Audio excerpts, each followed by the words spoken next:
tá feliz? Ou só se acostumou? Porque eu acho que esqueci a diferença. Existe uma pergunta que a maioria das pessoas evita fazer a vida inteira, porque tem medo da resposta. Não é sobre dinheiro, não é sobre sucesso, não é sobre o que os outros pensam. É mais simples e mais assustadora do que isso. Se você parasse agora, hoje, e olhasse com honestidade para a vida que está levando, você reconheceria essa vida como sua, ou perceberia que ela foi montada, peça por outras pessoas? A maioria nunca chega a se fazer essa pergunta. Não porque não tenha coragem, mas porque a rotina não deixa espaço. Acorda, trabalha, cumpre obrigações, dorme, repete. E nesse ciclo, examinar a própria vida vira um luxo que parece nunca caber na agenda. Só que esse silêncio tem um custo, e ele cresce em segredo ano após ano, até virar algo grande demais para ser ignorado. Sócrates disse, antes de ser condenado à morte por incomodar demais os poderosos de Atenas, uma vida sem exame não vale a pena ser vivida. Ele não estava falando de filosofia acadêmica. Estava falando de gente comum que passa décadas fazendo escolhas que nunca parou para examinar. Hoje é terça-feira. Você acordou, provavelmente apertou o despertador mais de uma vez, se arrumou no piloto automático, seguiu uma rota que já fez tantas vezes que nem presta atenção nela.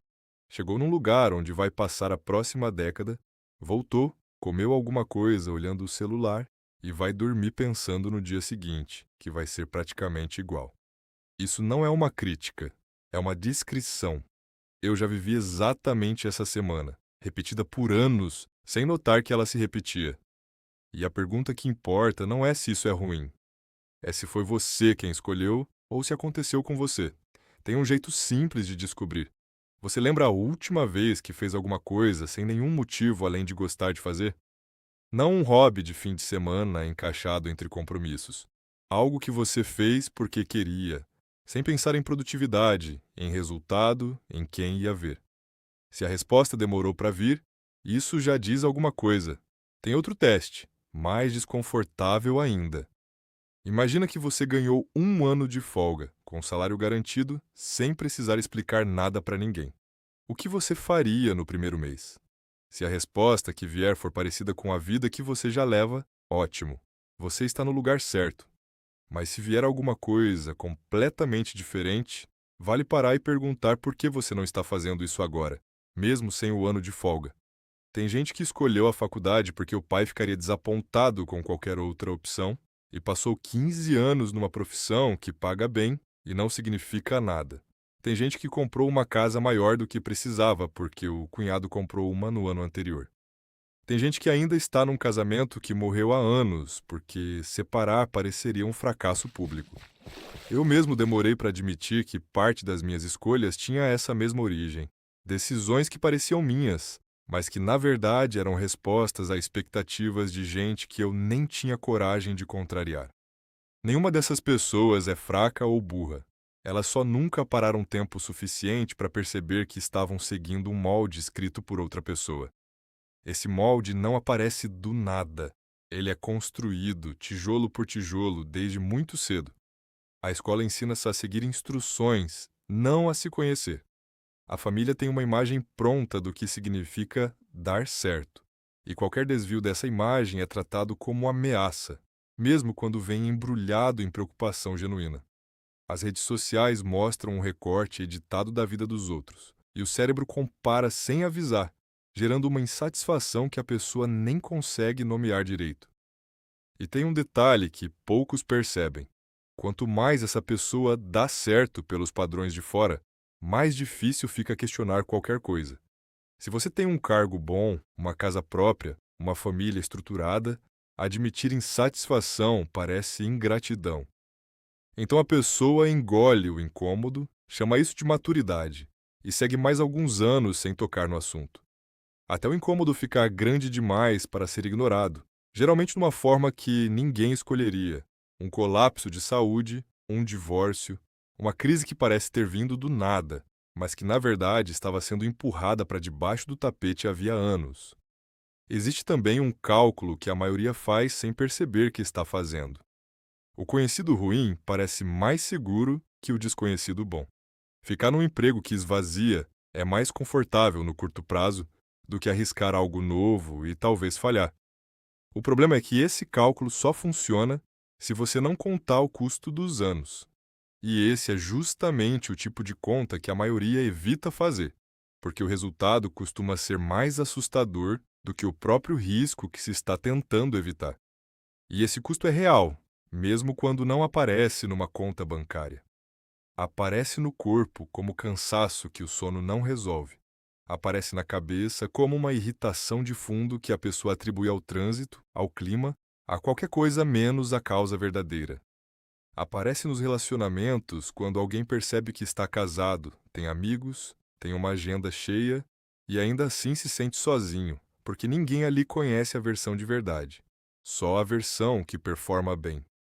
Aparece também nas conversas de aniversário, quando alguém pergunta: "E aí, como você está?" E a resposta automática é: "Tudo bem, correria normal", mesmo quando não está nada bem. E aparece mais tarde na forma mais cara de todas: o arrependimento. Não o arrependimento de ter tentado e falhado, o de nunca ter tentado. Essa é a versão que mais me assusta quando penso na minha própria vida. Não os erros que cometi, mas as portas que nunca cheguei a abrir. A saída não exige incendiar a própria vida numa quinta-feira qualquer. Exige um processo mais simples e mais desconfortável. Parar de evitar a pergunta. Pegue um caderno, sem celular por perto, e escreva o que você faria se ninguém fosse julgar e o dinheiro não fosse um problema. Não precisa ser realista, precisa ser honesto. A resposta que sair, mesmo torta, mesmo incompleta, é o primeiro sinal de algo que foi enterrado.